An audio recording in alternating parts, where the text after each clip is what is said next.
Alguém que não me conheça ainda, meu nome é Olivia, prazer. Eu venho atormentar vocês com tributário, espero conseguir esclarecer um pouquinho desse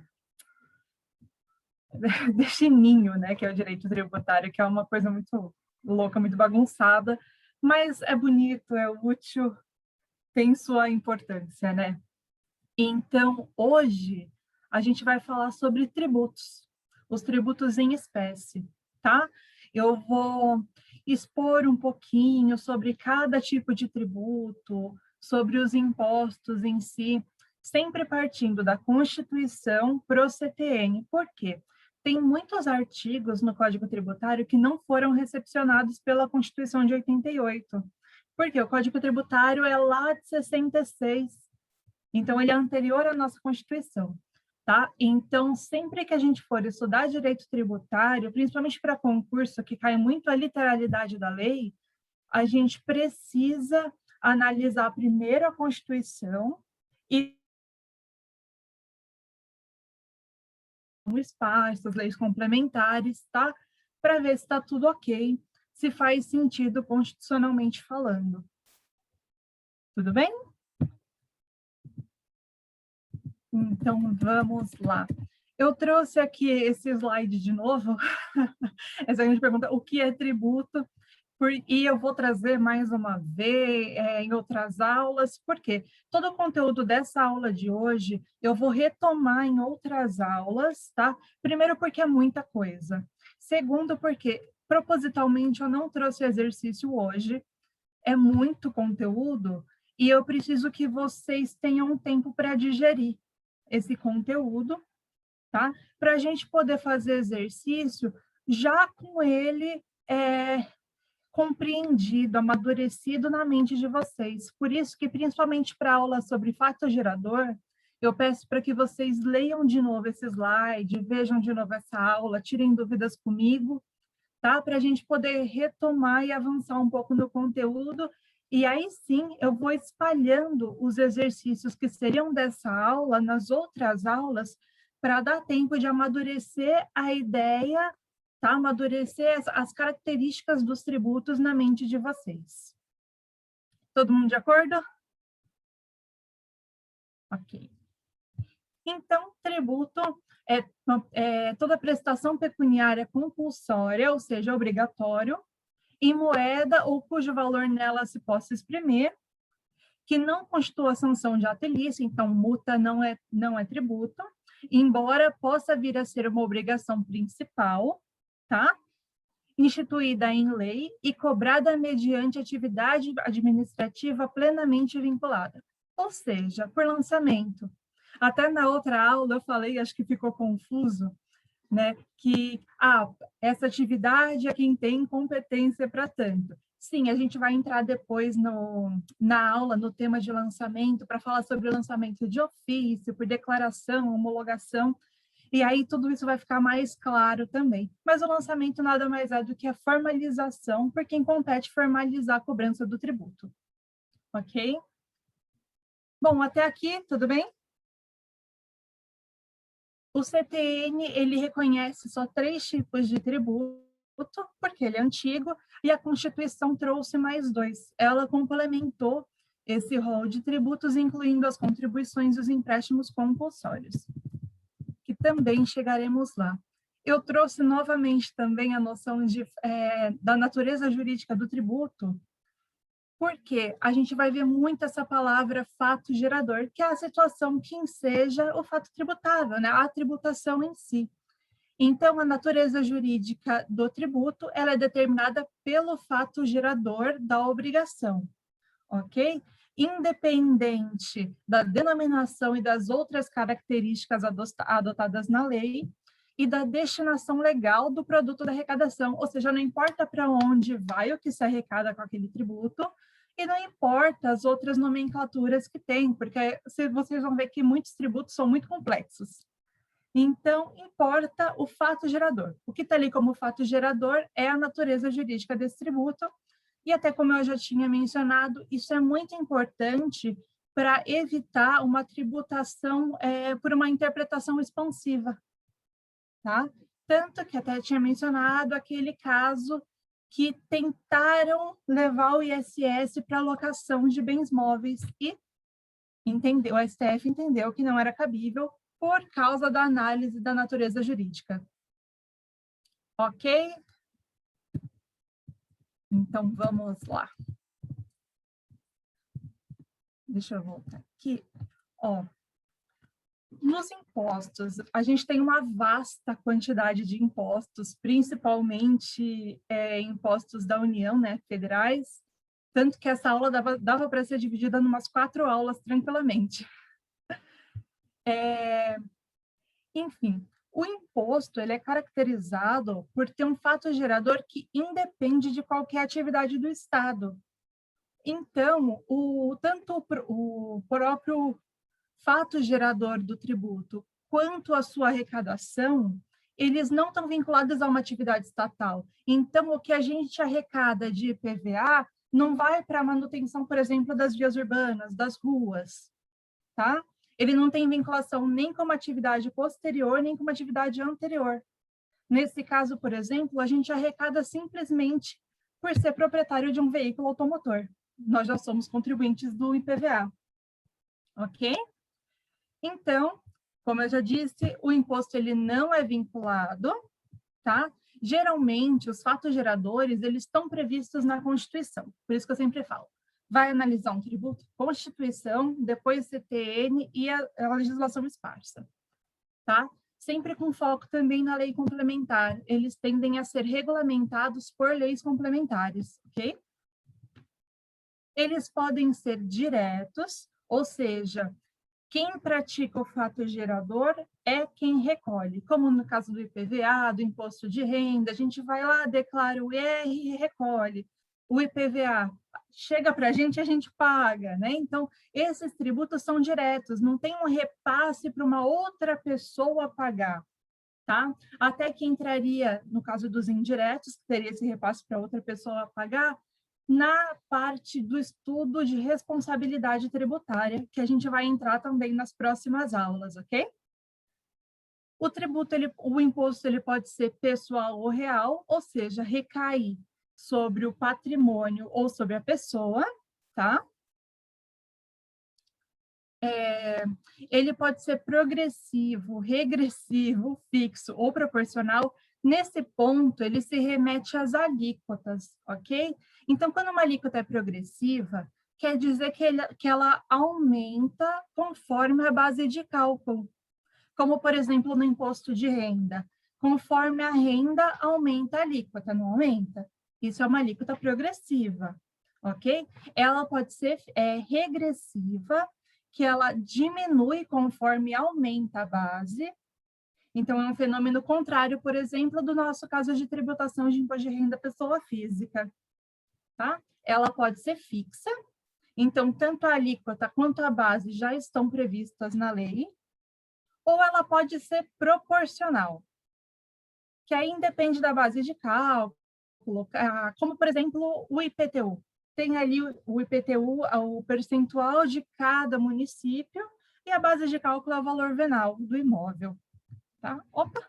Meus gatos sempre querem invadir a aula de vocês. Veio aqui dar um oi. Enfim, eles podem ser também ordinários ou extraordinários.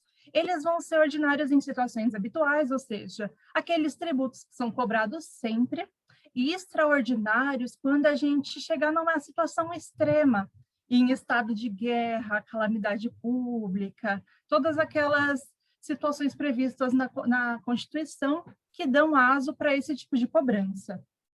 Tá? Eles podem ser monofásicos ou plurifásicos, ou seja, eles são cobrados uma vez só, ou eles são fragmentados, cobrados na cadeia produtiva.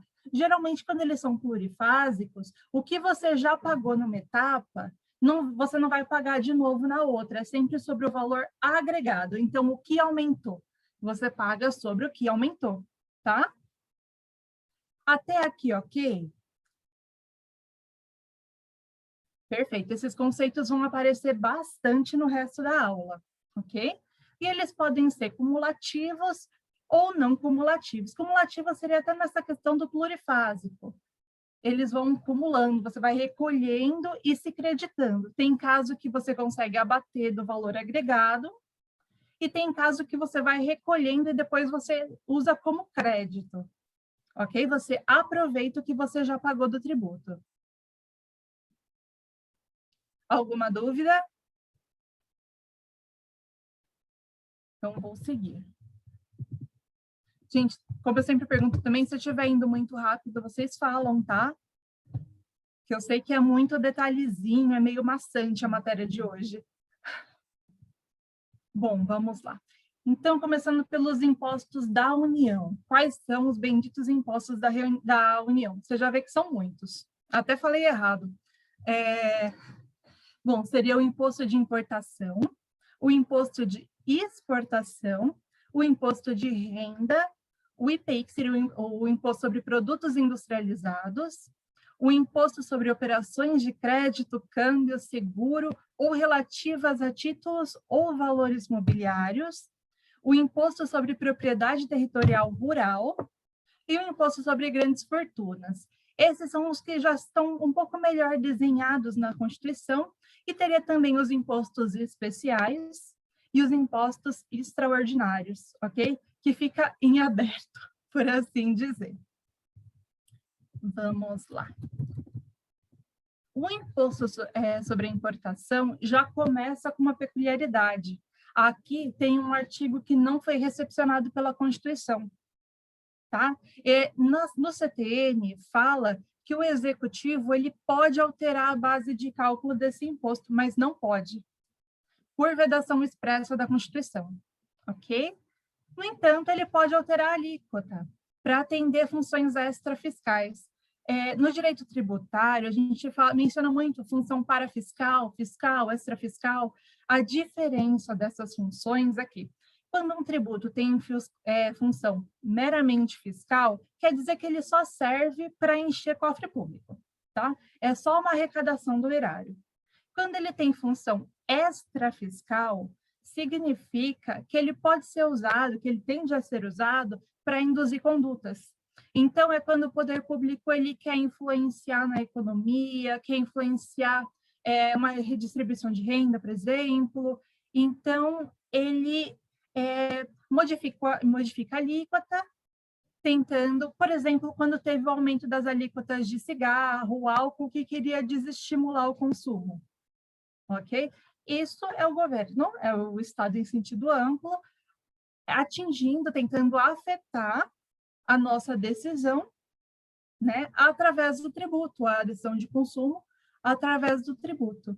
E tem a função parafiscal. Os tributos, quando eles são instituídos com cunho parafiscal, é que eles são criados para ajudar, no caso, eles têm uma função de ser eles são destinados, desculpa, deixa eu reformular que ia ficar estranho.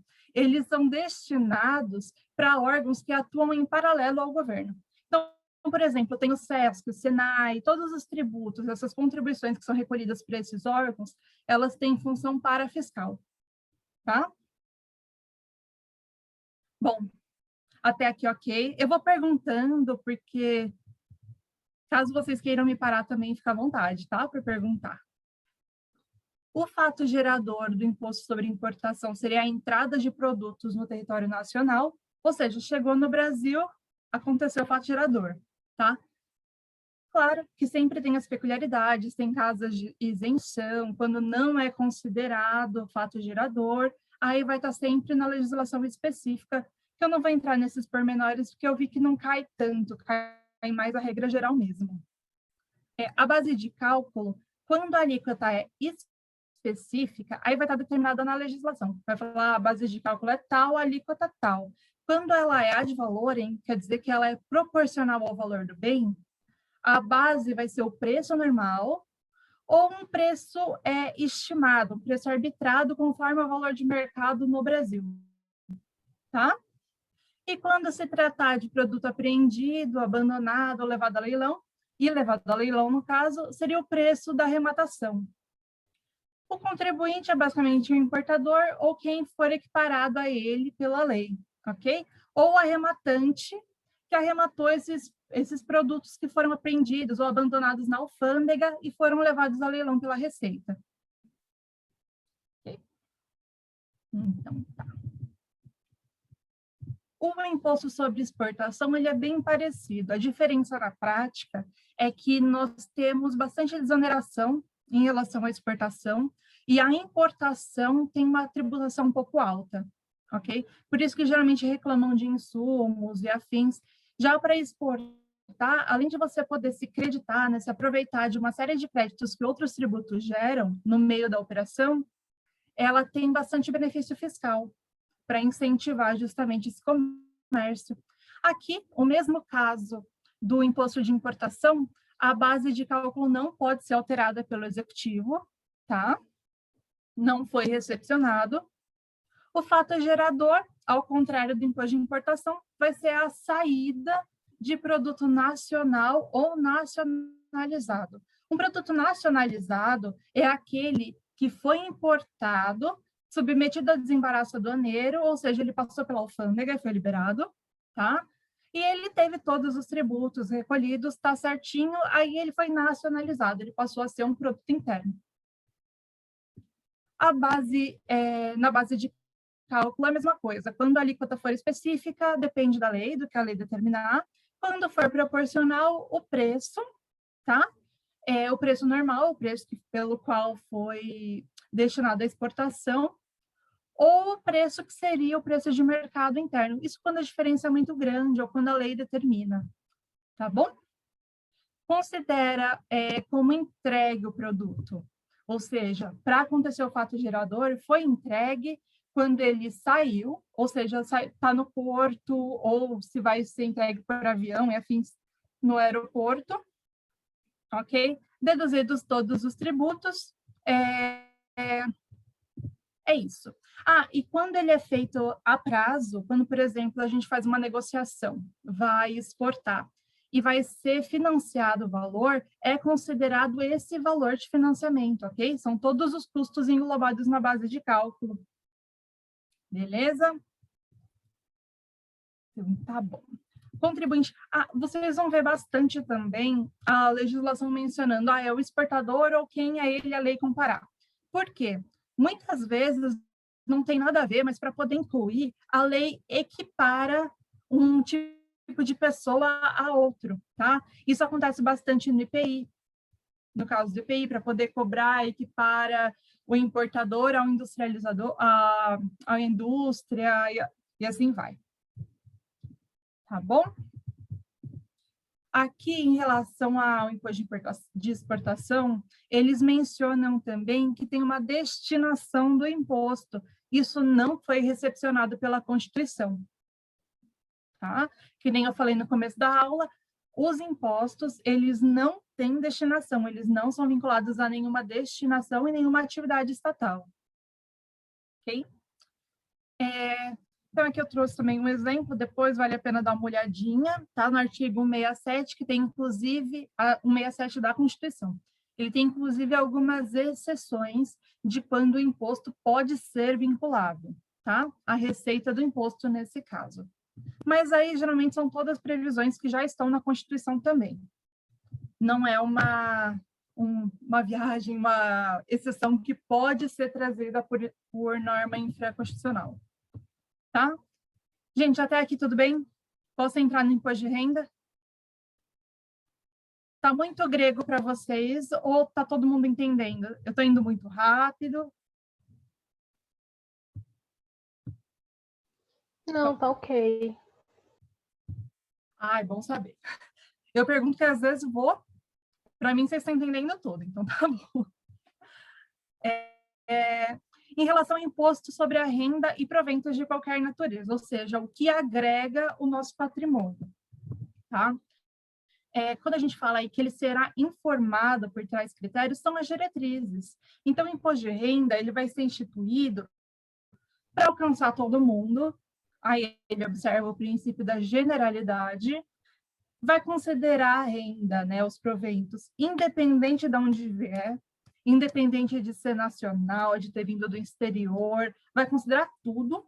E ele tem que observar também a progressividade, ou seja, ele vai variar a alíquota conforme varia o montante tributável, ok? Aí, considerando os princípios da capacidade contributiva e afins, que a gente vai entrar nas próximas aulas. O fato gerador do imposto de renda é a aquisição de disponibilidade econômica, ou seja, quando a gente tem a posse daquele valor, desse rendimento, desse provento, tá? Que não se confunde com disponibilidade financeira. Por exemplo, quando a gente faz um empréstimo, o dinheiro entra para a gente, mas não é renda, ok? Entrou para a gente, mas a gente vai ter que devolver, vai ter que pagar e tudo mais. Então, quando ele está de passagem na nossa conta, mas de passagem, assim, não agregou ao nosso patrimônio de verdade, porque a gente tem que devolver. Aí não é uma disponibilidade econômica, é só financeira, tá? E disponibilidade jurídica, que é quando você tem o direito daquele valor, tá? Vamos seguir. A incidência do imposto de renda não depende de denominação de receita, ou seja, independe do nome que ela leva. Se tiver na regulamentação do imposto de renda, vai ser tributada, tá? Claro que tem sempre as exceções, tem os rendimentos que não são tributáveis, que vai estar na relação de isenção. Então, é sempre importante, até mesmo porque é um tributo que acompanha a gente todo ano, né? Sempre é bom ler o decreto, tá? O mais recente é de 2018, então ler e entender certinho o que tributa, o que não tributa, o que pode descontar, para fazer a declaração bonitinho e entender o que está acontecendo, tá? Ele independe também da localização, da condição, da origem. Então, entra até naquela questão do princípio do non-olé, ou seja, o dinheiro não tem cheiro, não importa se é atividade legal, ilegal, não importa a origem. Entrou, foi considerado renda, vai ser tributado igual, ok? No caso de renda do exterior, vai ter questões específicas delimitadas também na legislação, por isso que eu nem coloquei aqui, para não tomar tanto tempo, porque teria que entrar muito a fundo, tá bom? A base de cálculo vai ser o montante apurado, ou seja, fez as declarações, viu tudo que é tributável, o que não é. Vai ser esse montante, ou seja, o que acresceu ao seu patrimônio, tá? Essa vai ser a base. E o contribuinte é quem recebeu essa renda, esse provento. Okay? Lembrando que ele é um tributo direto. Então, quem recebeu é quem vai pagar. É claro que tem o fato de que é feita, quando nós trabalhamos CLT, por exemplo, é feita a retenção na fonte. Quando é um autônomo que emite RPA, o Recibo de Pagamento Autônomo, é feita a retenção na fonte também, mas tudo isso vai ser compensado na declaração, por mais que tenha essa responsabilidade tributária, tá? Nesses casos. Posso passar para o próximo? Então, vamos lá. O IPI. O Imposto sobre Produtos Industrializados é uma farra, assim, no Brasil, mas porque ele tem função também extra fiscal, tá? Ele é muito usado com essa função, na verdade. Então, a alíquota dele varia bastante. É sempre legal acompanhar a tabela do IPI que é divulgada. É claro, se trabalha com tributários, não faz sentido. Mas, enfim. Ele também tem o caso de que o executivo pode modificar a alíquota, tá? E tinha a previsão no CTN da base de cálculo, que, como eu já falei, não foi recepcionada. O fato gerador dele, ele tem três hipóteses de incidência, ok? Ele pode incidir no desembaraço aduaneiro, ou seja, na liberação da mercadoria pela alfândega, quando ela vier de fora, na saída do estabelecimento, ou seja, vou mandar um produto industrializado para um atacadista, para um varejo, ok? Essa saída acontece o fato gerador. Ou na arrematação, quando ele foi apreendido e levado ao leilão, ok? Aqui eu até trouxe que também a legislação que traz para a gente o conceito de produto industrializado. Então, considera-se industrializado o produto que tenha sido submetido a qualquer operação que modifique a sua natureza ou a sua finalidade, ou que deixe ele melhor para o consumo, tá? A base de cálculo, no caso do desembaraço aduaneiro, é o preço, somado o imposto de importação, as taxas, os encargos cambiais. Então, aqui a gente não está tributando só o valor do produto, a gente está tributando todos os outros tributos que já incidiram sobre ele. Você está pagando tributo em cima de tributo, ok? Complicado. Mas Bom, aí não é compensado? Não tem aquela compensação nesse caso, não? nesse caso, Não. não. Porque não é E uma... no índice de bitributação? Então, aqui ainda não é considerado bitributação, Por tá? quê? Ele está entrando na base de cálculo. Mas não tem um que a base, que o fato gerador é o mesmo, desembaraço aduaneiro. Teve um outro imposto que você disse que também o mesmo fato gerador era esse, o desembaraço aduaneiro. Aí, o que Que é o muda de imposto um de para o outro? importação. Oi? É a situação. Nesse caso, tá, a gente incide, porque aqui está falando de um produto industrializado, não de qualquer produto, insumo e afins, ok? No imposto Entendi. de importação é sobre Qualquer qualquer produto. coisa que vier, qualquer produto. Entendi. É complicado. Também, se você for pegar por essa lógica, faz sentido considerar bitributação. Você está tributando o mesmo produto quando ele for industrializado, por exemplo, duas vezes. Inclusive, você está tributando tributo. É muito absurdo, né? É muito absurdo, mas infelizmente é possível. Tá bem. Tá? E no caso da arrematação pelo preço arrematado. Bom, o contribuinte aqui vai ser o importador, o industrial, ou seja, a indústria, né? O comerciante ou arrematante, ok? Cada um com a sua situação, com a sua hipótese de incidência.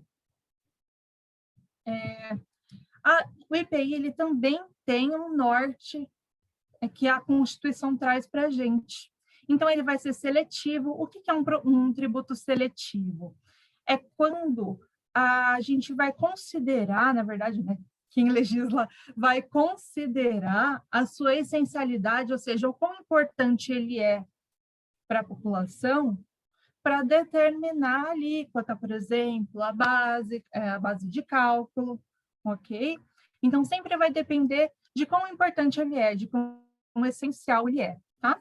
Ele também vai ser não cumulativo, então, por exemplo, importou, vai modificar ele de novo para vender, vai agregar ele para vender. Aí sim, nessa segunda etapa da cadeia, que a gente vai considerar, vai conseguir compensar, cobrar só sobre valor agregado, ok? Mas só nessa segunda etapa. Não vai incidir sobre os produtos destinados ao exterior. Ou seja, aqui a gente tem uma hipótese de não incidência para exportação, ok? É um dos vários benefícios que tem. Aqui, ele vai ter reduzido, é para ter reduzido, na verdade, né, para ter uma base menor, uma alíquota menor, quando se trata de aquisição de bens, de insumos para produção, seja máquinas e equipamentos. Ok? Posso passar para o IOF? Então tá. Está indo mais rápido do que eu pensei que ia. Bom, o IOF ele também tem várias hipóteses de incidência, tá? Vários fatos geradores. E, assim como no imposto de importação, exportação e no IPI, ele tem alguns artigos não recepcionados. Aqui também não pode mudar a base de cálculo, tá? Só a alíquota. Então, quando se trata do Poder Executivo, ele pode alterar a alíquota de alguns tributos.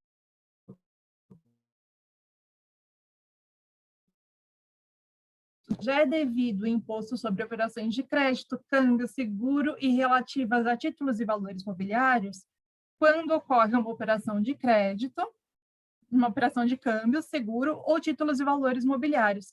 Geralmente, o fato gerador acontece quando é efetivado, ou seja, quando você recebe o valor, quando paga o valor, quando está disponível para quem ele é destinado. Então, dá para resumir, basicamente, todos esses fatos geradores nisso. Você vai fazer, por exemplo, do títulos e valores imobiliários. A emissão do título é uma operação. A transmissão do título é outra operação, ok? O pagamento, o resgate. Então, aqui são operações efetivas. Você disponibilizou algo, está feito. Pronto, incidiu, ok? Quando tem operação que é complementar, então, por exemplo, é uma operação de crédito, você está resgatando um título, ok? Você está cedendo um título. Poderia incidir tanto o fato gerador de operação de crédito quanto de títulos e valores mobiliários. Aí não vai ser tributado duas vezes, ok? Uma exclui a outra. Então, só a primeira operação que vai ser tributada. Tá? E nesse caso, quando o ouro for considerado um ativo financeiro, um instrumento cambial, vai ser sujeito também ao IOF, ok? E ele vai ser devido, ou seja, o fato gerador vai acontecer na operação de origem, quando for feita a primeira operação com esse ouro, né? Quando ele for disponibilizado. Ok?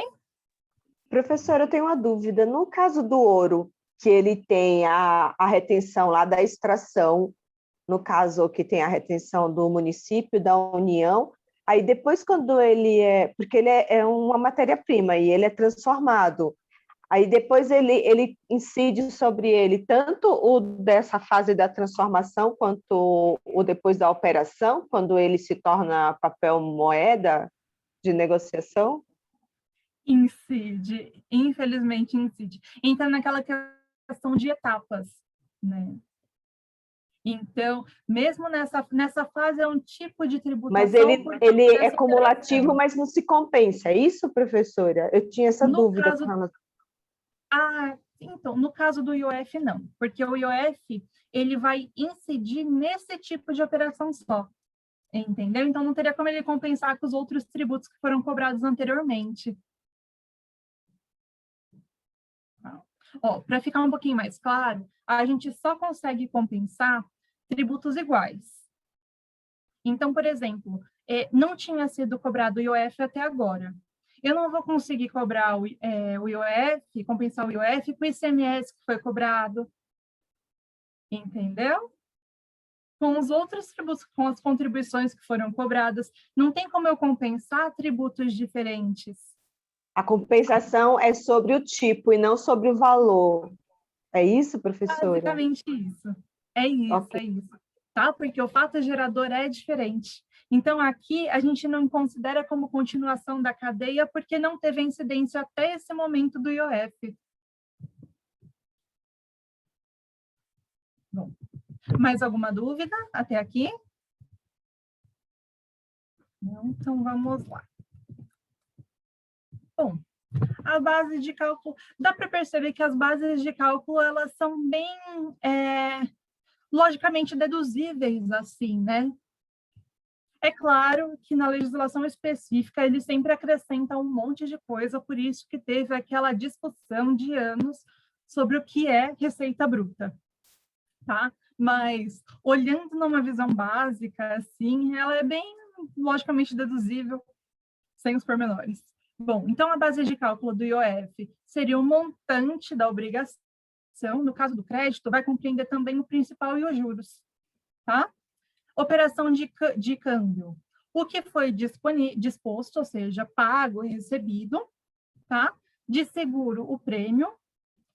Em relação a títulos e valores mobiliários, o valor que foi emitido, mais o AGE, se tiver na transmissão de títulos também, o preço, no resgate o preço, ou seja, todo montante, todo valor que envolve a operação vai ser a base de cálculo, tá? Bom, o contribuinte é quem for o destinatário, no caso da operação, geralmente, então vai depender sempre do que a lei está falando ali. Aqui, no caso do IOF, também fala de destinação de receita para reserva monetária. Mas, nesse caso, assim como nos que nós já passamos, é vedado expressamente pela Constituição Federal, tá? É bem interessante, claro que a gente vai acabar abordando esse artigo quando a gente for falar de repartição de receita, mas vê o artigo 167, até porque a gente teve uma quantidade assustadora de emenda constitucional esse ano, né? De 2019 para cá, está tendo muita emenda, principalmente em questões Professora, desculpa, eu orçamentárias. perdi uma parte. Essa parte que a professora falou que é vedado do imposto é sobre do ensino compulsório, é isso? Ah, não, é vedada destinar receita. Então, por exemplo, a União recolheu, ela recebeu a arrecadação do IOF, só que ela não pode dar um destino certo, porque é um imposto. Imposto não é vinculado, né, a nenhum objeto, nenhum fundo, tá? É nesse sentido. Tá. Tá? É o clássico, ninguém sabe para onde vai, em regra geral, vai para os cofres públicos para pagar e seguir as diretrizes orçamentárias. Ok? No ITR, o ITR ele vai ser bem útil para quando a gente chegar no IPTU também. Ok?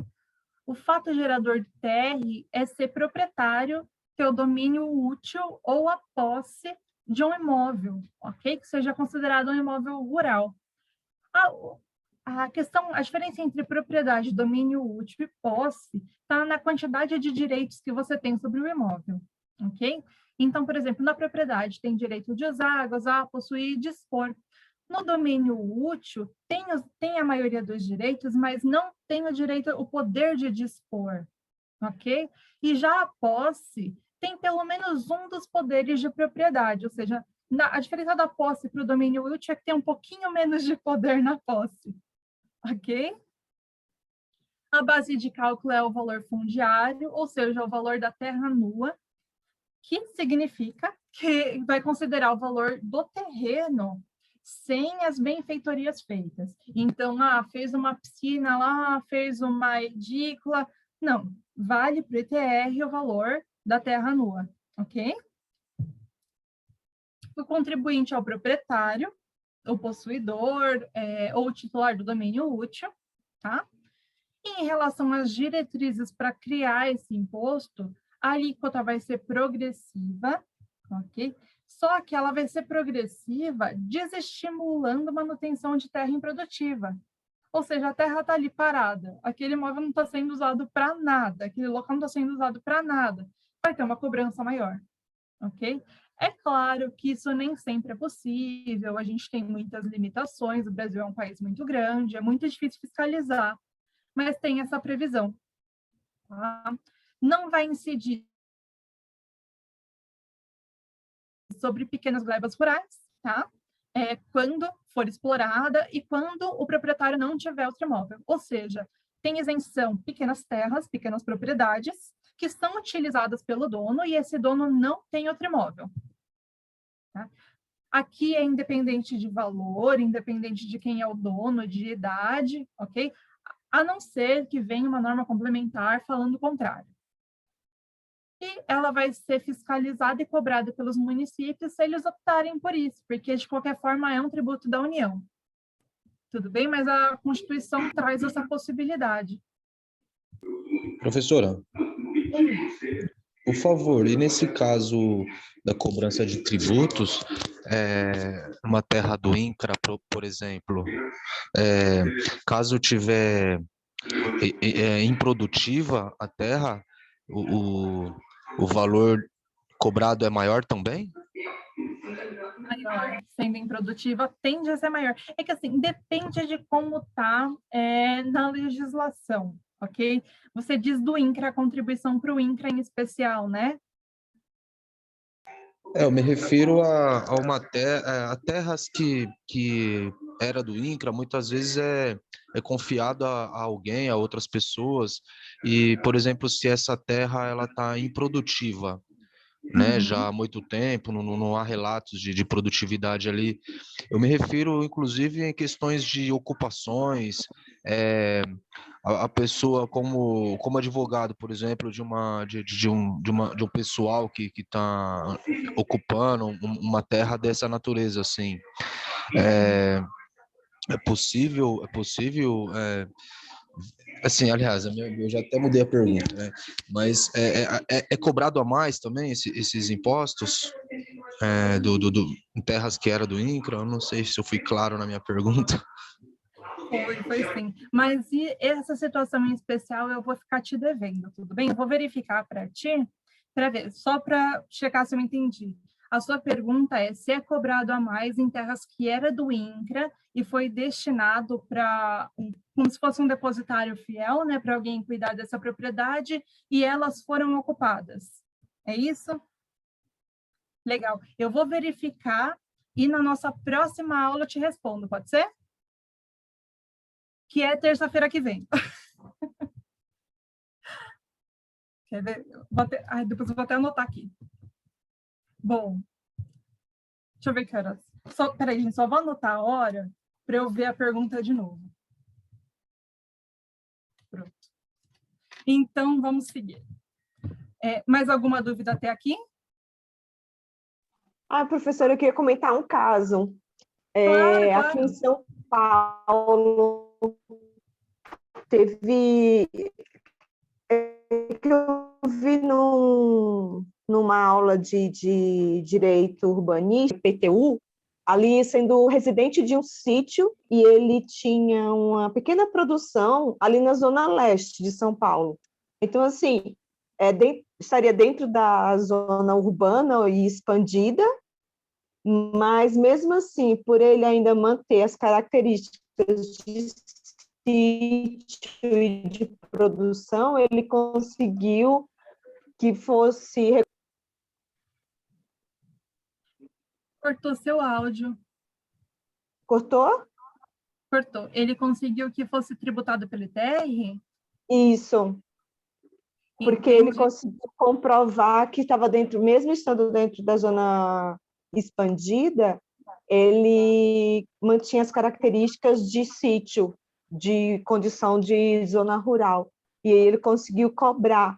E assim, eu trago até essa informação para compartilhar com o pessoal, eu não sei o número do processo, mas é que eu achei bem interessante, porque assim, imagina pensar São Paulo com cobrança de ITR na Zona Leste é bem complexo, né, professora? Verdade. É que talvez tenha sido deferido porque ele não chegou a cumprir 2 requisitos do IPTU para ser considerado zona urbana, que são requisitos bem definidos, né? Então, por exemplo, teria que ter a instituição pelo poder público de escolas a 3 quilômetros e afins de infraestrutura pública. Será que tinha tudo isso? Eu fiquei curiosa, agora quero ver esse caso. Mas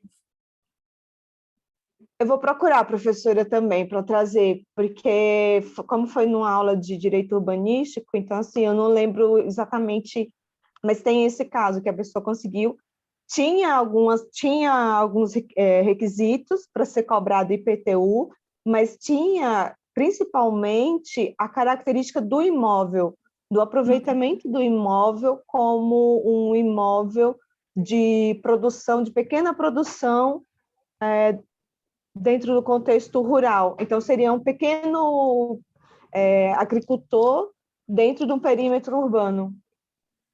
muito interessante, muito interessante.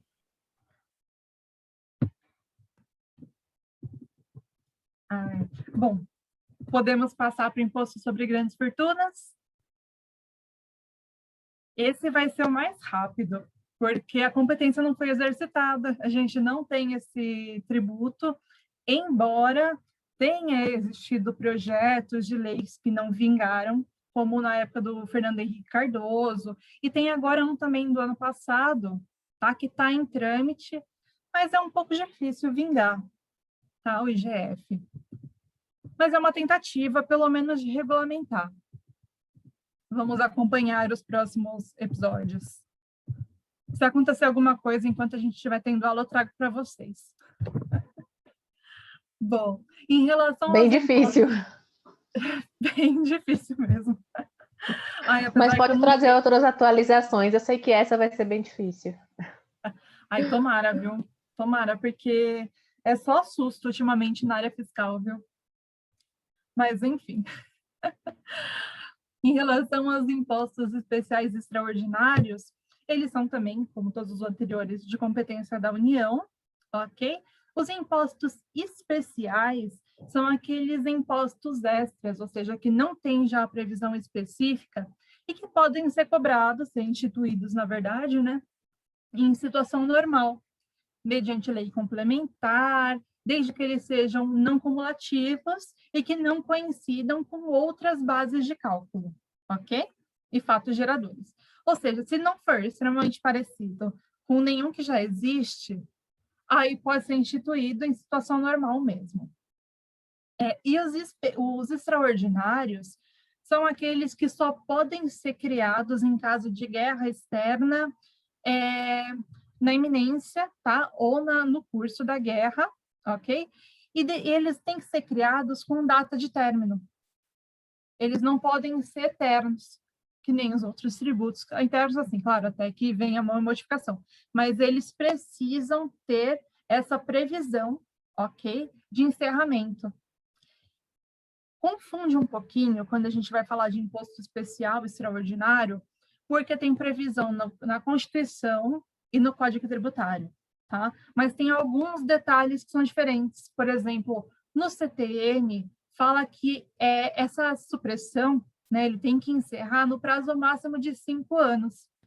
Na Constituição não fala isso, então ainda tem uma briga doutrinária se foi recepcionado ou não esse prazo limite, ok? Em relação a essa tributação prevista no Código Tributário Nacional, não foi recepcionada, tá? Eu coloquei aqui por quê? Porque a tributação sobre operações relativas a combustíveis, lubrificantes, energia elétrica e minerais foi incluída no ICMS, tá? Então, já tem previsão para esse fato gerador, essa incidência, pelo ICMS, e aí deixou de ser, não faz mais sentido ser um imposto especial. Ok? Só trouxe aqui, então, para ter noção que artigos 74 e 75 caiu também. Professora, eu mandei para a administração do grupo para encaminhar para você. Já encontrei o resto e o processo. Ai, muito obrigada. Que rápida. Muito obrigada. E depois, se vocês ficarem com dúvida também e quiserem falar direto comigo, pode mandar e-mail, tá? Pode mandar mensagem, não tem problema, não. Eu respondo. Bom, tributos, impostos da União. Até aqui, tudo bem? Ok. Podemos passar para esse imbróglio que são os impostos dos estados? Então, vamos lá. Agora são 3 só, é um pouquinho mais tranquilo, embora entre esses 3 tenha o ICMS, que é sempre um pesadelo. Começando pelo ITCMD, que seria o Imposto sobre a Transmissão de Bens Imóveis e Direitos a eles relativos. Ok? Então, aqui, embora o nome acabe sendo nominado como bens imóveis, abrange também bens móveis, ok? Quando for relevante cobrar, por exemplo, você vai dar para alguém, você vai vender para alguém uma caixinha. Aí não faria sentido cobrar ITCMD sobre, desculpa, alguém vai herdar uma caixinha que tem valor sentimental. Não vai incidir ITCMD sobre isso, porque não vai nem entrar no inventário, por exemplo, tá? Você vai dar algo da sua casa que não tem um valor expressivo. São situações e situações. Bom, mas enfim, ele incide sobre bens imóveis e os direitos a ele relativos, tá? E quem tem a competência para instituir esse tributo e cobrar seria o estado onde está o bem. Então, por exemplo, uma pessoa faleceu, mas deixou um imóvel em São Paulo, deixou outro imóvel em Minas. Então, conforme a gente vai ter que observar a legislação do local do bem, tá? Conforme o imóvel. Fica meio confuso em inventário, mas é mais simples. Vai ter que recolher sempre para o estado de competência.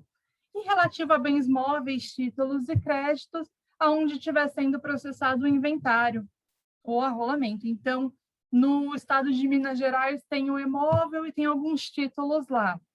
Não importa se o inventário está sendo processado aqui em São Paulo, aí vai ser tributado conforme São Paulo, ok? Isso, os títulos, o imóvel conforme Minas Gerais. Tá? E em relação a bens-vindos do exterior, estava uma briga até esse ano, porque tinha estado que cobrava também ITCMD na doação ou na transmissão, por causa mortes, desses bens, de bens-vindos do exterior. E o STF entendeu que os estados não têm competência para isso, tá? Porque a legislação deixa em aberto para criar regulamentação para esse tributo, para tributar esse tipo de situação, e não aconteceu ainda. Ok? Essa regulamentação não foi feita ainda. Então, o fato gerador seria esse recebimento a título gratuito, ou seja, você está recebendo de herança ou por doação de bens, os bens ou direitos. A base de cálculo é o valor venal do imóvel ou o valor do bem ou direito transmitido. As alíquotas vão ser as máximas e as mínimas fixadas pelo Senado. A máxima atualmente acho que é 8%, mas cada estado delimita a sua, tanto que tem projetos de aumentar essa alíquota em São Paulo, ok? O contribuinte vai ser o beneficiado, o herdeiro ou o donatário, tá? Alguma dúvida no ITCMD? Não? Então, Professora, vamos... Oi? por favor, como se dá a perda de um imóvel desse tipo, né? Por atrasos de pagamento dos impostos? De que maneira se dá essa perda? Obrigado. Imagina. Então, tem várias maneiras de se perder um imóvel por isso. É que o imóvel, ele responde pelos tributos que ele gera, tá? Não só tributos, por exemplo, a gente pode perder um apartamento por dever condomínio. Então, ele responde pelos custos que ele gera. Então, se a gente deve, por exemplo, o IPTU ou o ITR, isso pode fazer com uma execução que venha, né, o ente arrecadante, que venha e execute já direto o imóvel, inclusive se o valor estiver muito alto, ou, por exemplo, a gente deve um tributo. Quando a gente deve um tributo qualquer e é iniciada uma execução fiscal, qualquer transação que a gente faz com o imóvel depois, ela é considerada fraude à execução. Isso se a pessoa ficar insolvente. Ok? Então, ele pode anular a venda que você venha fazer do imóvel e tomar um imóvel, entendeu? Isso tomando, digo, levar para leilão, né? Declarar indisponibilidade, penhorar. Em relação ao ITCMD em si, o que acontece? Às vezes, o imóvel não chega a ser passado, por quê? Quando a pessoa falece, vai entrar no inventário todo o passivo e ativo dessa pessoa, ok? Se as dívidas delas são conhecidas, elas podem vir a ser compensadas com esse imóvel. Então, por exemplo, se ela tiver dívida fiscal, pode ser utilizado esse imóvel para pagar. Ninguém herda a dívida. Mas se tiver ali no montante, ali no espólio, entende? Podem usar esse imóvel para pagar a dívida que já é conhecida. Ficou claro? Confundi? Não, mas eu tenho mais pergunta. Não, ficou claro, mas eu gostaria de complementar. Assim, por exemplo, se esse imóvel já está em fase de execução, de ir para leilão, etc., possivelmente os valores arrecadados num suposto leilão, ou até mesmo num recolhimento do próprio Estado, do imóvel desse tipo, ele se torna incompatível com, por exemplo, uma uma ação de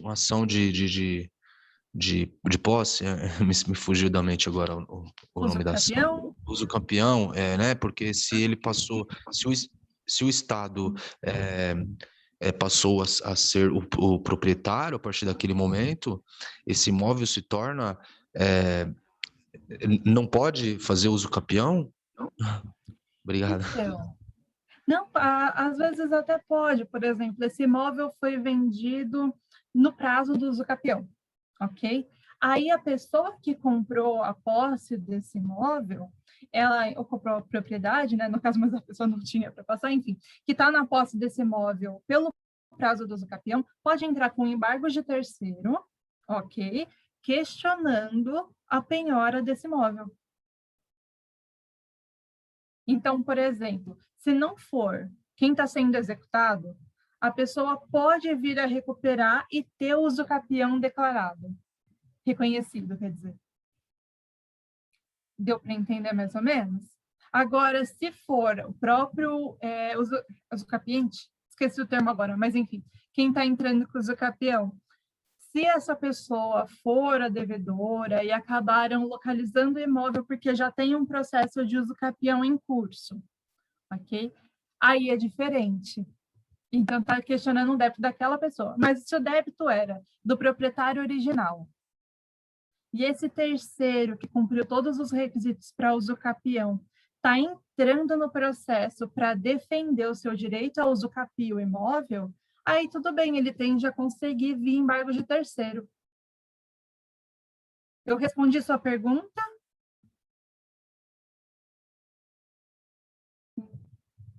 Perfeito, então. Gente, mais alguma dúvida? Professora, deixa eu aproveitar o contexto da pergunta. Nesse caso, o Estado vai cobrar o imposto do proprietário ou vai acompanhar o imóvel? Então, depende de quem gerou o tributo. Tá. Pode ser que cobra parte, pode ser que cobra parte do proprietário e parte do capiente, acho que do capindo. Então. Aí ele pode redirecionar, por exemplo, se é um tributo de IPTU. Então, um tributo que é gerado pelo próprio imóvel, ele pode sim vir a redirecionar por quem está usucapindo. Tá? Porque ele está falando, eu sou proprietário. Só que tem a discussão também que é uma aquisição originária. Mas era ele quem tinha a obrigação, isso vai acabando, vai virar um imbróglio louco, mas pode vir a ser redirecionado. Entendi. Obrigada. Imagina. Bom, podemos prosseguir? Ou mais alguma dúvida? A gente aproveita que estou à disposição. Então, vamos lá. Aqui é o caos no Brasil, assim, esse é o tributo mais bagunçado que a gente tem, o pivô de muitas guerras fiscais, né? Professora. Oi?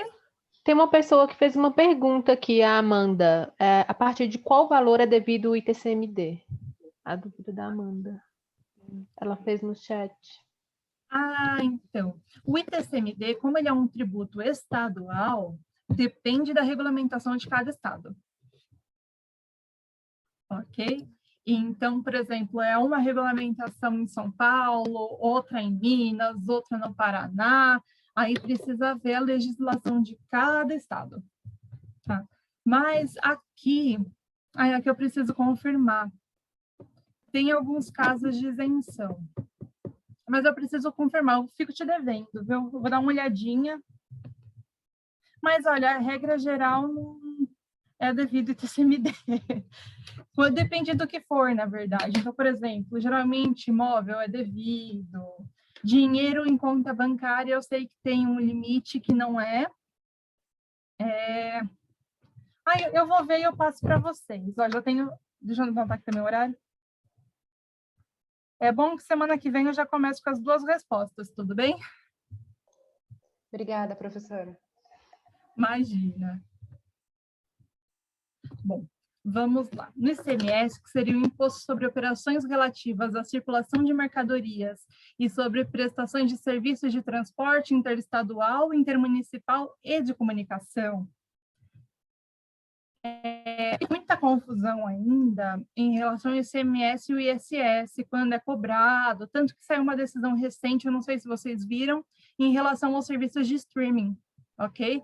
Que entenderam que é cobrado o ISS, não o ICMS, tá? Isso acontece bastante, é bem interessante. Mas, enfim, o ICMS, ele deve observar as seguintes diretrizes. Ele não deve ser cumulativo, embora tenha alguns que são, tá? A isenção ou não incidência, ela não gera crédito para compensação, ok? E ela acarreta em anulação do crédito de operações anteriores. Isso é uma diretriz, depende também da regulamentação de cada estado. Esses tributos estaduais mudam conforme o estado, cada um tem suas regras, cada um tem suas características próprias, tá? O fato gerador desse tributo seriam essas operações que nomeiam um tributo, né? E conforme também o regulamento de cada estado. Então, é até complicado, às vezes, trabalhar os tributos estaduais de forma geral, porque pode variar muito, tá? A regra varia bastante de estado para estado, em relação a benefícios também, a base de cálculo, por isso que dá tanto problema, tá? Principalmente em relação a benefícios, e precisa de tantos acordos do CONFAS e afins. Bom, o contribuinte, ele vai ser o destinatário, tá? Em relação às alíquotas interestaduais, ou seja, essas transações que envolvem mais de um ente tributante, tá? Geralmente, a Constituição, quando ela fala do ICMS, ela está regulamentando essas questões intermediárias. Por quê? São Paulo vai querer ser beneficiado, Minas Gerais também. Então, precisa ter um ponto de esclarecimento, assim, né, para intermediar essas questões. Então, geralmente, tudo que eu trouxe para vocês aqui acaba se destinando mais a regulamentar essas relações interestaduais, ok? Então, em relação à responsabilidade do recolhimento dessa diferença de alíquota entre, por exemplo, eu estou mandando um produto de São Paulo para Minas, entre São Paulo e Minas, vai para o destinatário, quando ele for o contribuinte, tá? Ou do remetente, quando o destinatário não for contribuinte. Por exemplo, eu estou mandando para uma pessoa física. Ela não é contribuinte do ICMS, ok? Então, eu preciso fazer o recolhimento, fazer a apuração aqui em São Paulo. Eu estou mandando para outra pessoa jurídica que é contribuinte. Aí, ok. Aí é lá. Tá? Tem pessoas jurídicas também que são prestadoras de serviço, por exemplo, elas não são contribuintes de ICMS. Então, não é uma regra assim só para pessoa física, ok? Vamos lá. Aqui envolve incidência sobre entrada de mercadoria importada, que aí, além do imposto de importação, além do IPI, temos também o ICMS onerando tudo que a gente importa, né?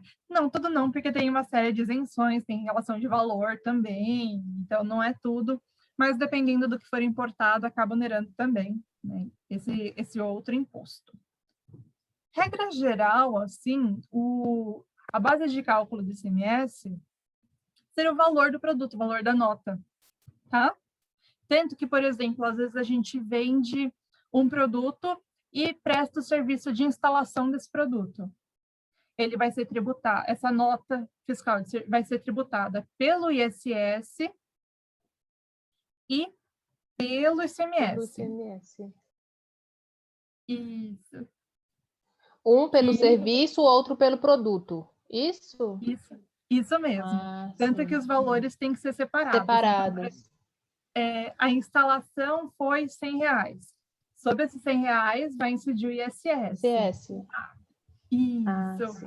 O produto foi 400. Aí nos 400 ICMS. ICMS. Beleza. Obrigada, professora. Imagina. tá?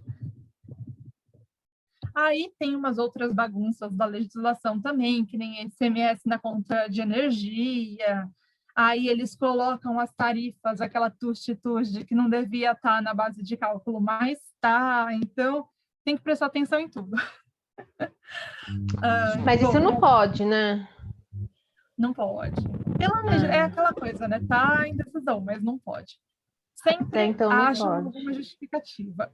Coloca taxa com ICMS, com ISS, com taxa de cobrança de iluminação e vira aquele imbróglio.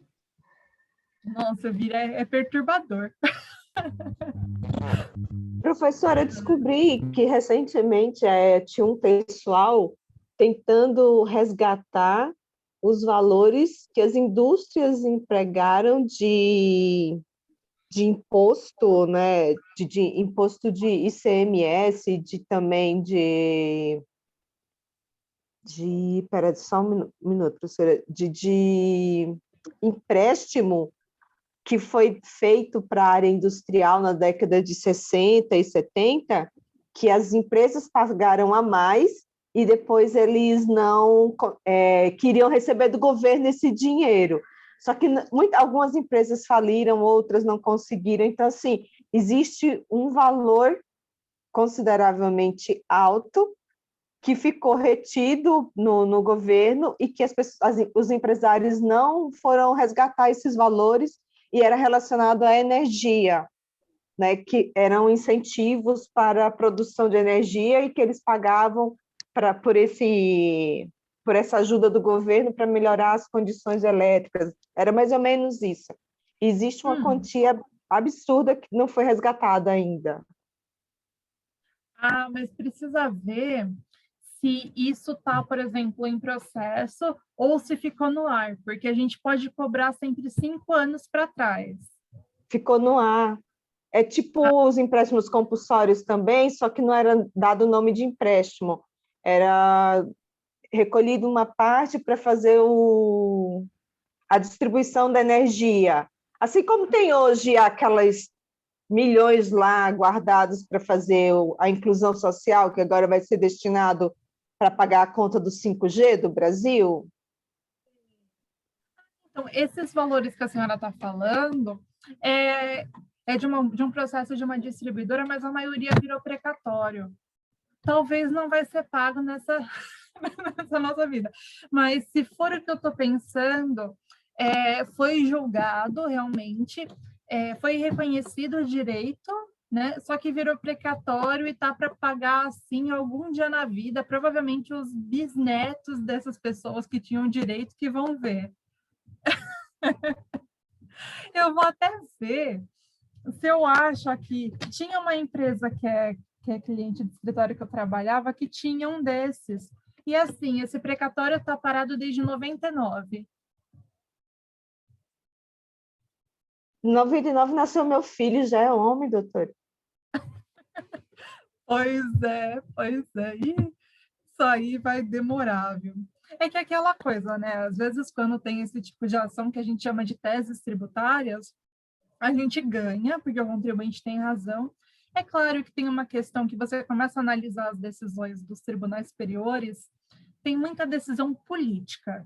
Então, eles acham o argumento jurídico, por mais que o contribuinte tenha direito, se reconhecer o nosso direito como contribuinte, vai causar um rombo muito grande nos cofres públicos. Então, por isso que tem muita modulação de efeitos, por isso que, às vezes, eles conseguem contornar com um argumento, assim, até interessante, né? Interpretação, é toda uma questão de interpretação, mas para não conceder nosso direito, aí ficam essas milhares de questões paradas, valores e valores, esperando, que nem o caso do ICMS no PIS e COFINS. Em 2017, foi entendido que não compunha a base de cálculo. Até hoje, está discutindo como deve ser feito o cálculo. Por quê? O fisco não quer perder, obviamente, o dinheiro público, né? O contribuinte também não, aí fica nesse impasse. E agora, como a gente faz esse cálculo? Aí vai e faz pela forma mais lógica. Aí a fazenda vem e fala, não é assim, entendeu? E fica todo mundo perdido. Então, até quando a coisa é simples, demora. Aí, por isso que até virar precatório demora, e até receber, então, nossa senhora, ainda que a União geralmente paga rápido. A União, o INSS, eles pagam em 6, 7 anos. Agora, se é um precatório do estado de São Paulo, por exemplo, ixi, eu acho que eles começaram agora os anos 90, a pagar os anos 90. Coisa é complicado também, né? É um país muito grande para administrar e afins, então tudo que vai sair dos cofres públicos é complicado. Bom, então vamos lá. O ICMS ele não vai incidir a operações que destinem ao exterior produtos industrializados, tá? Então, nesse caso, é uma isenção, basicamente, né? Uma não incidência, um benefício fiscal para exportação, ok? Tanto de produtos quanto de serviços. Em operações também que destinem a outros estados petróleo, inclusive lubrificantes, combustíveis líquidos e gasosos dele derivados. Então, operações com petróleo e afins também não vai incidir ICMS por uma hipótese de não incidência constitucional. Ok? E sobre energia elétrica. E aí você fala, como que eles cobram na fatura? Eles falam que eles cobram sobre a distribuição, ok? Não sobre a energia em si. Aí que eu falo que eles sempre vão arrumar um argumento. É a distribuição da energia elétrica. Vamos lá. No ouro, quando incide o IOF, não incide ICMS, tá? Então, naquelas operações que incidem, né, que o ouro é tratado como um título, não vai incidir o ICMS, ok?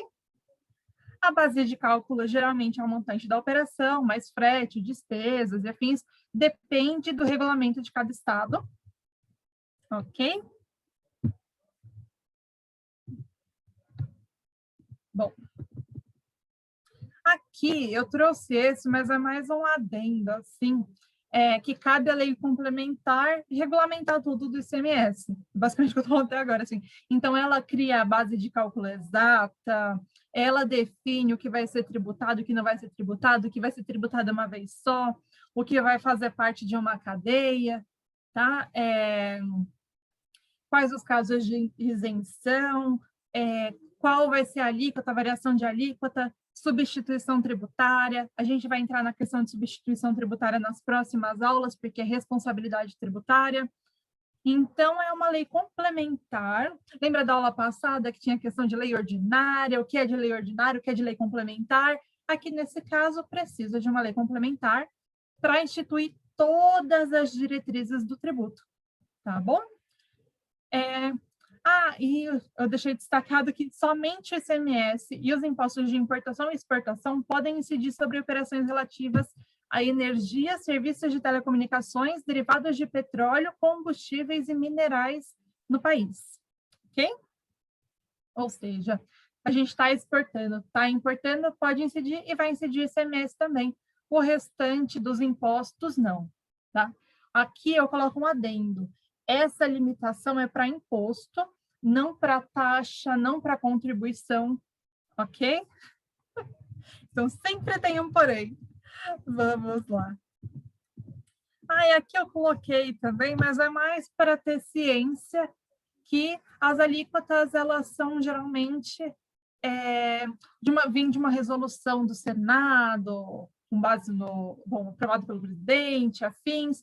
O Senado estabelece as alíquotas mínimas, as máximas, então ele dá essas diretrizes, tá? Geralmente. Mas a regulamentação, no geral, é sempre feita pelo próprio Estado via lei complementar. E, no âmbito federal, que é o que trata aqui, seria as interestaduais, ok? O ICMS, ele sempre gera bastante dúvida. Qualquer coisa, a gente pode até acrescentar uma aula sobre o ICMS de São Paulo, não sei até que ponto é relevante para vocês, tá? Se for, vocês me falam, não tem problema. Ok? Em relação ao IPVA, o Imposto sobre Propriedade de Veículos Automotores. Bom, quem institui são os estados ou DF, tá? que o Distrito Federal ele vai instituir os tributos, tanto estaduais quanto municipais, por causa das suas peculiaridades administrativas. O fato gerador do IPVA é ser proprietário do veículo. Então, basta tê-lo, né? Que nem o IPTU, nesse caso, basta ter a propriedade ou a posse, o ITR também. Mas, enfim, quando se trata de carro usado, né, de veículo usado no geral, incide, é considerada o fato gerador no dia 1º de janeiro. E quando o veículo é novo, é um veículo zero, na data da emissão da nota fiscal, tá? A base de cálculo vai ser o valor da tabela FIPE, e as alíquotas mínimas e máximas vão ser determinadas pelo Senado, mas cada estado vai delimitar a sua. Tanto que muitos estados, por exemplo, mudam a alíquota conforme o combustível do veículo. Se é um combustível que polui menos, a alíquota é menor. Ok? Tem muitos estados que fazem isso. Bom, e o contribuinte é o proprietário do veículo. Ok? Posso passar para os municípios? Beleza. Bom, dos municípios seriam o IPTU, o ITBI e o ISS. Em relação ao ITBI e o ITCMD, tem que tomar muito cuidado quando vai estudar pelo CTN, porque muita coisa mudou, muita coisa não foi recepcionada, tá? A competência ainda não era do Estado, se não me engano, no caso do ITCMD. Então, sempre olha primeiro a Constituição, depois o CTN, que muita coisa vai ser jogada fora, por assim dizer, no CTN, tá? Em relação à competência, é do município onde está o imóvel. Então, se meu imóvel está em Santo André, vai seguir as regras de Santo André. Está em São Paulo, de São Paulo, e assim vai. Ok? O fato gerador, assim como no ITR, seria a propriedade, o domínio útil ou a posse. O que diferencia, né, o IPTU do ITR é que um é no perímetro urbano e o outro no rural. Então, por isso que é a mesma coisa. E aqui eles falam de bem imóvel por natureza, ou seja, a árvore, tudo que tiver no meu terreno por força da natureza, ou por acessão, o que eu construí. Ok? Aqui, até entra naquele caso do ITR que eu quero ler, em seguida eu vou ler, ele, para ser considerado zona urbana, ou seja, para ser cobrado IPTU, tem que preencher pelo menos 2 desses requisitos, e esses requisitos precisam ser construídos ou mantidos pelo poder público. Então, por exemplo, mesmo que uma associação de bairro foi lá e construiu, pavimentou a rua, canalizou a água e tudo mais, quem tem que manter é o poder público para ser considerado perímetro urbano? Claro que sempre tem controvérsia, ok? Bom, então vamos lá. Os requisitos seria ter meio-fio ou calçamento com canalização de águas pluviais, abastecimento de água, sistema de esgoto sanitário, rede de iluminação pública com ou sem posteamento para distribuição domiciliar, ou seja, ter distribuição a domicílio ou não, escola primária ou posto de saúde a uma distância máxima de 3 quilômetros do imóvel. Tá? Precisa ter pelo menos 2 desses requisitos para ser considerado. A não ser que a lei municipal traga alguma coisa diferente. Ela pode também delimitar, falar, olha, não precisa ter, ou trazer um requisito novo. Tá? Se ela dizer alguma coisa diferente, aí vale o que está na lei. Ok? Aqui, para o IPTU, também a base de cálculo é o valor venal do imóvel. Tá? Não são consideradas na base de cálculo, né, nesse valor venal, os bens móveis que tem nele. A alíquota também segue a progressividade em alguns locais, então, conforme o tempo, a idade do imóvel, a localização, o tipo de uso, ela pode variar, tá? E o contribuinte é o proprietário, o titular do domínio útil ou o possuidor. Tudo ok sobre IPTU? Então, vamos lá. O ITBI. Bom, o ITBI é o Imposto sobre a Transmissão de Bens Imóveis e Direitos a eles relativos. A diferença do ITBI para o ITCMD, então, é que o ITCMD a gente recebe ou transmite a título gratuito, ou seja, ninguém paga nada por isso, tá? No ITBI tem valor em jogo, tá? Então, ITCMD, doação ou causa-mortes. ITBI tem essa transação, essa aquisição onerosa, ok? Quem tem competência é o município onde está o imóvel também. Aqui, o que a gente pode transferir seria o imóvel ou os direitos sobre ele. Então, por exemplo, incide TBI se eu compro direitos hereditários, tá? Você vai herdar um imóvel, eu tinha arrematado num leilão um percentual desse imóvel. Você não quer me vender o restante do percentual, mas eu posso adquirir seu direito hereditário, tá? Ou no caso dos seus herdeiros. Então, quando você vier a falecer, eu tenho direito sobre o que você ia deixar para os seus herdeiros, eu compro deles. E se eu estou comprando deles, vai incidir o ITBI, ok? Bom, aqui na isenção, quando a gente integraliza o imóvel, por exemplo, eu tenho uma empresa e eu tenho um imóvel. Eu vou integralizar, eu vou transformar esse imóvel parte do patrimônio da minha empresa. Nesse caso, é isento de TBI, ok? Porque ele está virando patrimônio, ele, por assim dizer, ele não deixou totalmente de ser meu. Então, tanto no caminho de ida, ou seja, eu integralizei, quando ele volta para mim, não incide TBI, tem essa isenção. A não ser que a atividade dessa empresa seja a compra e venda de bens e direitos relativos a imóveis ou a locação de imóveis, ok? Locação, financiamento e afins. Tudo bem até aqui? Então, tá. A base de cálculo é o valor do bem, o valor venal, o valor da transação, se for maior que o valor venal, tá? Na legislação, geralmente está o valor venal, mas eles vão sempre cobrar pelo maior valor. Aí vai do contribuinte recorrer à justiça, se, por exemplo, o valor venal é muito maior do que o valor vendido. Aí dá para brigar e eles tendem a reconhecer o valor da venda, por exemplo, tá? Agora, se o valor venal for menor que o valor vendido, esquece, eles não vão considerar, aí vai valer o valor da venda. Ok? Isso já está pacificado, inclusive. As alíquotas são definidas pelo município, aqui então em Santo André é 2%, em São Paulo eu acho que é 2% também, eu não lembro agora. Em São Caetano também, geralmente, né, por aqui mas considerando a pandemia, tende a sofrer um aumento. É complicado. O contribuinte também é o beneficiado. Alguma dúvida sobre o ITBI?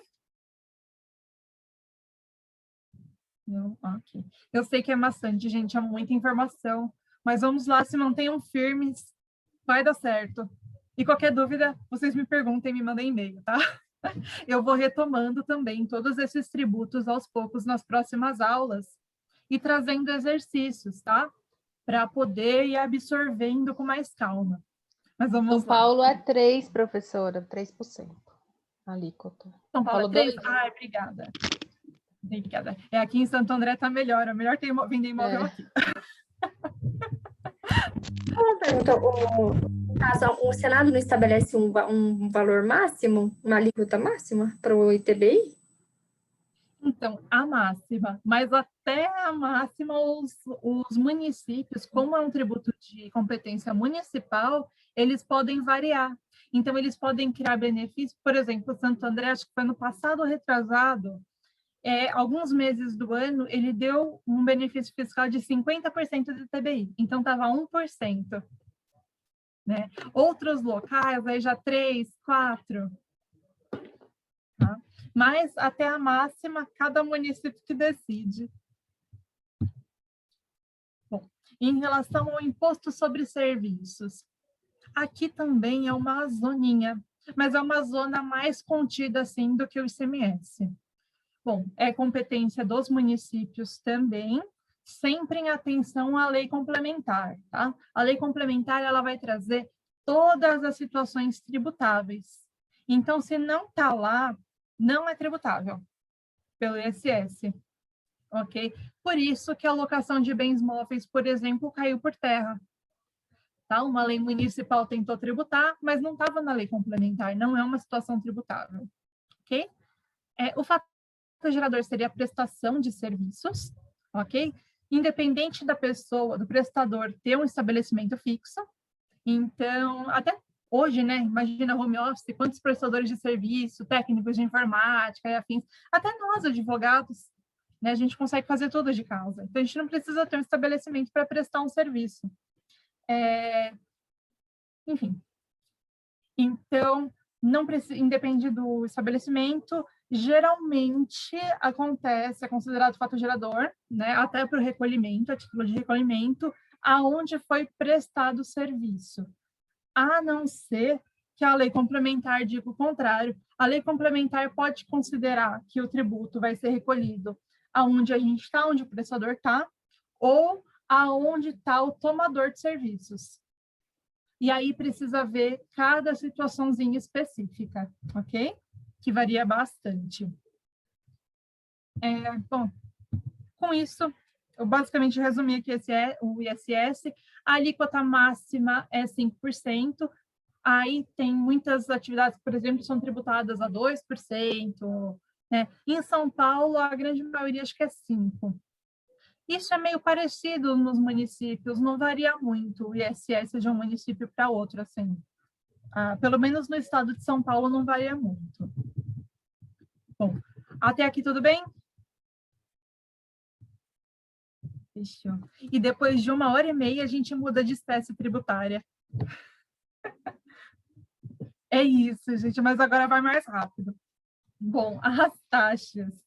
As taxas, elas são um tipo de tributo vinculado, tá? Diferente dos impostos. Então, o imposto não depende de atividade estatal específica e nem tem destinação específica. A taxa depende de atividade estatal específica. Então, ela depende do exercício do poder de polícia administrativo, ok? Que seria referente à regulamentação, a fiscalização de atividade econômica e afins do mercado. Então, exercício de poder de polícia administrativo, tá? Não tem nada a ver com a polícia, a PM, a polícia civil e afins, ok? Então, quando tem esse exercício do poder de polícia, essa fiscalização, essa emissão de licença, por exemplo, tá? Aí sim, o Estado pode vir, o Estado, o município, a União, então todo mundo tem competência para instituir taxas, tá? É claro que de uma forma organizada e coordenada, para não cobrar várias taxas sobre a mesma coisa. Então, todo mundo tem competência para instituir taxa e prestou esse serviço, aí sim pode vir e cobrar do contribuinte, ok? Entanto, que condicionado, fato gerador é condicionado à utilização efetiva, tá? Ou potencial, ou seja, o contribuinte ele teve acesso a essa ação, ele ou foi disponibilizado para ele, entendeu? Ou ele pode ter acesso ainda que ele não tenha tido, ok? E esse serviço tem que ser divisível, ou seja, tem que ser suscetível a esse uso separado. Ok? Até aqui, tudo bem, gente? Então, tá bom. É basicamente a remuneração de um serviço público, ok? Então, a União, os estados, os municípios, eles prestaram um serviço público que seja decorrente de lei, da legislação no geral, né? Que seja decorrente da legislação, tá? Ou decorrente do exercício do poder de polícia, fiscalização e afins. E esse serviço ele pode ser utilizado, ou ele foi utilizado pelo contribuinte, tá? Ele é divisível, ou seja, ele poderia, de fato, ter sido utilizado. Tem como separar quem utilizou, quem não utilizou e quem poderia ter utilizado, ok? Aí pode ser cobrada a taxa. A taxa, a única diretriz a mais assim que traz a Constituição é que ela não pode ter base de cálculo de imposto. Então, a base de cálculo da taxa vai ser basicamente o serviço que ela disponibilizou, ok? Claro, eles vão fazer uma mensuração X para aquele serviço. Ficou confuso? Ficou ok?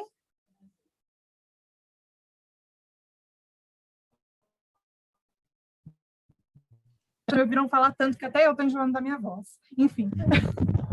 Professor, eu tenho uma dúvida. Oi. É sobre a dupla tributação que a Brena fez uma observação sobre os produtos e a transação, né? Eu não entendi muito bem. Cortou o áudio. É sobre... Por exemplo, um produto que é vendido de um estado ao outro, referente à tributação da mercadoria e da transação. Eu não entendi muito bem essa parte. A Brena ainda fez uma observação. Sim, das alíquotas interestaduais. É que, assim, geralmente, o que acontece? Para não ser só o estado de origem que recebe o valor do ICMS, porque geralmente são alíquotas altas, né? Nem só o estado de destino tem essa alíquota interestadual, que seria uma diferença de alíquota, e elas são geralmente prefixadas. Então, o estado que não receberia, por exemplo, porque é tributado na origem, ele vai receber um percentual do ICMS, 7%, 12%. Então, essa alíquota interestadual é a diferença que vai para outro estado. Entendeu? Obrigado. Imagina.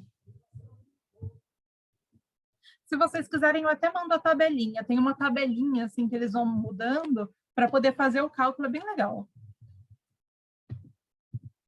Aí a gente acha legal cada coisa, né? Que horror. Enfim. A diferença entre taxa e preço público. Preço público inclui tarifa, pedágio, tá? É tudo que decorre de contratos. Então, é contrato de uma empresa privada, geralmente com administração pública, tá? Essa é a grande diferença do preço público e da taxa, porque a taxa é um tributo, preço público não. A taxa está prevista na legislação, o preço público nesses contratos de concessão e afins feitos com a administração pública. Então, ele não se sujeita ao direito tributário, ele se sujeita ao administrativo, ok? No caso da taxa, não tem autonomia de vontade, a gente paga e pronto. No preço público, a gente até consegue, eventualmente, uma flexibilização, você tem um pouquinho mais de poder de escolha. Ah, não quer pagar um pedágio? Você tem caminho sem pedágio, entendeu? Então, você sempre tem um poderzinho a mais de escolha, assim, em relação ao preço público, por mais que eu também acho que esse poder é bem relativo, tá? A taxa, ela pode ser cobrada sem a utilização efetiva do serviço. Então, o serviço está ali, disponível para o contribuinte usar, já é o suficiente para estar devendo a taxa, ok? No caso do preço público, não. Ou você usa, ou você não usa. Usou, pagou. Não usou, não paga. Ok? A taxa, no entanto, ela está sujeita aos limites da legislação tributária, enquanto o preço público não. Tá? E, no caso da taxa, tem nexo de uma atividade estatal e a sua cobrança, e no preço público também não necessariamente. Por mais que tenha uma concessão de um ente público para uma empresa prestar esse serviço, isso não é um nexo direto com uma prestação estatal. Estatal, quando eu falo, é no sentido amplo, tá? Então, não é um nexo direto, é sempre indireto, ok? Aqui eu trouxe alguns exemplos também. Taxa, como a taxa de licenciamento do veículo, registro na junta, taxa de publicidade, tem milhares de taxas. E preço público também tem vários. Pedágio, tarifa portuária, tarifa de energia elétrica, sim, é considerado preço público, ok? Tudo ok até aqui? Acho que essa tabelinha fica mais visual, assim, né, para compreender a diferença. Bom, Vamos seguir agora para as contribuições de melhoria e está acabando! Vocês estão quase se livrando de mim por hoje. Vamos lá. As contribuições de melhoria, elas decorrem de obras públicas que valorizem o imóvel. Então, assim, só vão poder cobrar uma contribuição de melhoria de você se ficar demonstrado que teve uma valorização do seu imóvel, tá? Não é, fui lá, pavimentei a rua. Se não teve valorização, paciência, meu querido, pavimento não vai ter contribuição para isso, tá? Agora foi o governo e construiu uma universidade. Putz, legal. Uma universidade pública valoriza o imóvel. Aí sim ele pode vir e cobrar essa contribuição de melhoria, tá? A base de cálculo vai ser justamente a valorização que trouxe, sempre no limite da obra e no limite da valorização individual do seu imóvel, ok? Então tem que fazer essa apuração de mercado e afins. É um tributo que dá até um trabalhinho para poder cobrar. Dá um trabalhinho legal. Ok? Aqui, eu trouxe uns requisitos, eu nem vou abordar eles, mas eu trouxe uns requisitos para a instituição do tributo, só porque eu achei interessante. Mas fica para vocês aqui. Alguma dúvida até aqui? Na contribuição de melhoria? Não? Então tá. Em relação às contribuições da União, tá? Que seria o PIS, o COFINS, aquele monte de contribuição que a gente tem, que são contribuições sociais, de intervenção no domínio econômico, de interesse de categorias profissionais ou econômicas, como, por exemplo, as contribuições para o SESC e afins, né? E afins. Então, as contribuições, ao contrário dos impostos, elas costumam ter a sua receita vinculada. Tá? Até por isso que gerou uma dúvida, assim, um questionamento em relação àqueles 10% do FGTS, né? Que quando alguém é demitido, vai 40% para o funcionário e 10% para o governo. Né? Então, elas costumam ser vinculadas. Bom, e as diretrizes para essas contribuições que a Constituição traz seria não incidir sobre receitas decorrentes de exportação, ok? Isso no caso daquelas que são sociais e de intervenção no domínio econômico, ou seja, intervenção na economia, tá? Elas vão incidir sobre a importação de produtos estrangeiros e serviços, ou seja, não incide na exportação, mas incide na importação. Né, que tem, como eu falei já, muito benefício para quem exporta.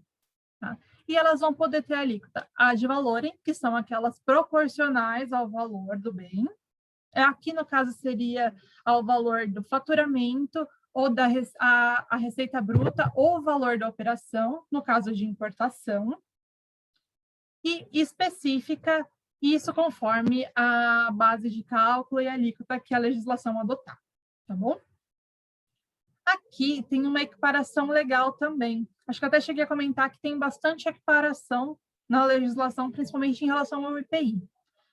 Eles equiparam a pessoa natural, o destinatário das operações de importação, equipara a pessoa jurídica, mesmo que seja a pessoa física. Isso para poder tributar. Ok? Os estados e os municípios, eles também podem instituir contribuições, mas no caso dos estados e dos municípios, são só contribuições para custeio de regime previdenciário, tá? Então, a contribuição de intervenção em domínio econômico e afins, União. Custeio de regime previdenciário, aí sim os estados e os municípios podem instituir. Sobre isso, eu até trouxe aqui para vocês que vieram muitas emendas constitucionais, tá? Muitas emendas constitucionais. Então, os contribuintes, nesse caso, são servidores públicos ativos, aposentados e os pensionistas, tá? A base de cálculo é com base nos proventos que a pessoa recebe, né, na remuneração dela. E esse valor, essa alíquota, pode aumentar quando não for suprido o déficit atuarial, ou seja, ainda falta recurso, pode vir a cobrar mais, eles podem instituir uma contribuição extraordinária, isso entrou esse ano, tá? Então, pode aumentar essa contribuição se não suprir esse déficit, tá? Eu acho um pouco difícil que isso venha a ser implementado, porque vai gerar uma grande revolta, né? Mas, enfim, é possível, agora está na Constituição, isso passou. E os estados e os municípios também podem instituir contribuição sobre a iluminação, desculpa, só os municípios, e o DF pode instituir contribuição sobre a iluminação pública, tá? Até aqui tudo bem? Beleza. E por os empréstimos compulsórios, eu fui até ver se eu não esqueci de nenhum tributo, porque, né, vai que... por fim, os empréstimos compulsórios. Eles já foram instituídos antes, eles podem vir a ser instituídos novamente, né? Mas se eles forem instituídos, eles precisam ser instituídos só para atender despesas extraordinárias decorrentes de calamidade pública, de guerra externa, tá? Ou sua iminência, ou seja, se for decretado de novo estado de calamidade aqui, tinha projeto para prorrogação que eu não vi se foi aprovado. Mas aqui, estando em estado de calamidade, pode vir um desses empréstimos compulsórios, ok? E para investimento público de caráter urgente, de relevante interesse nacional. Então, não tem mais dinheiro, não tem o que fazer, precisa de vacina.